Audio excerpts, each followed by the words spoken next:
as we have a new generation of young docs coming up, and I'm not bashing them by any means, it's a different time. Their skill sets are different maybe than ours. You know, we were socialized. Even the shy ones among us had to learn how to be, you know, conversant with other people. You have to interact socially. That's one of the reasons people push for kids to be in school versus homeschool.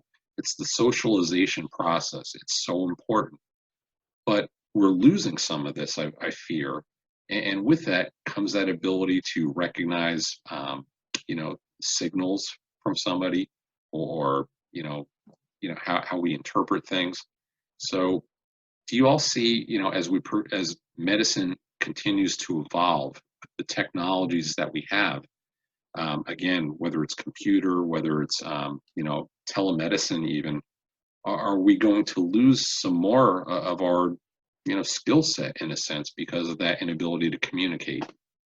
Well, I feel like, and we've had this conversation before about the silos and how, you know, everybody's in their own silo, and especially in the hospital situation. And you guys were closer to surgery than I was, but with hospitalists, and you know, the head doesn't know what the tail's doing on the same patient, you know, and that kind of communication. And it's funny, I was reading something today, and I don't know if it was when I read Dr. Leap's article or what it was, but one of the points was about we need to go back to undergraduate and identify. I don't know if it's through like this testing. I just did that testing. You had me do the Gallup thing, and it gave my 5 biggest traits, and I'm not telling you any of them, but anyway. Oh, we can guess. Don't worry. Yeah. Okay. But the deal was whether or not you need to go back to the undergraduate level and identify the people who show empathy, who show the ability to converse with people, as opposed to, I used to call them the pocket protector guys who came through and they got 4.0s and they had these pens and they couldn't open the door, but they got into Harvard Medical School.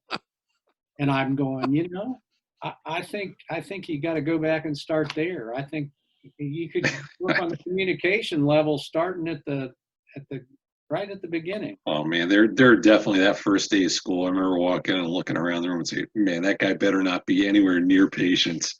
He needs to be off in a lab somewhere. And yeah, let's face it, there are some people that need to be in the lab, and that's right. We need those folks. There's no question. And they're about that. Brilliant. Yeah. Oh, no question. There's a lid for every pot, and there's a seat for every ass. You know. Is that your dad's quote again? I don't know. No, that was an old Jewish printer up in New Jersey. Okay. You know, that one stayed with me. I don't know if I've ever shared with you guys before or not, but there's a lengthy story about my progress through medical school. And when I finished the basic science courses, because of a lot of things, there were no spaces for the people in my class for the junior clinical clerkships. So they had to find things for us to do.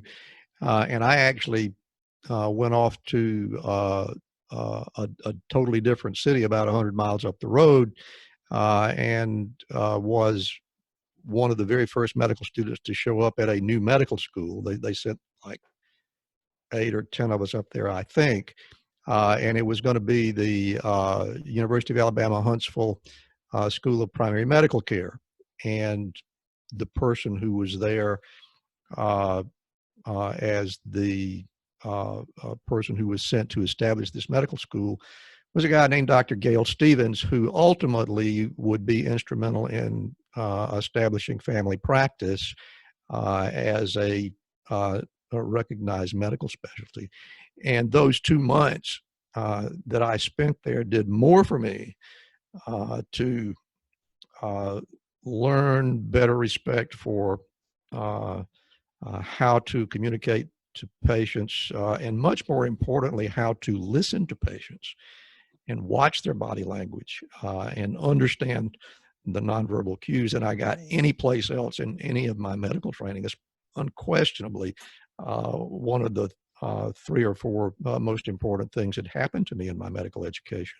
I don't know if that sort of message gets transmitted anymore or not. Well, yeah, I seriously would doubt that. And, again, this goes back to conversation. Conversation is two-way, but it involves what you just touched on, Randy, active listening.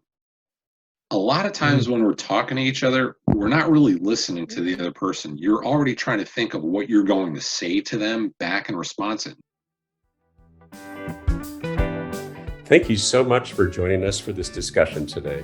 If you'd like to learn more about our guest, head on over to our Patreon page, where you can access exclusive content, including the full segment of our show. Never want to miss an Inside the Doctor's Lounge clip? Be sure to click the subscribe button to our MD Coaches YouTube channel. As always, we appreciate suggestions for future show topics. Let us know what you're thinking in the comments below. And finally, special thanks to Ryan Jones, who created and performs our theme music for the show.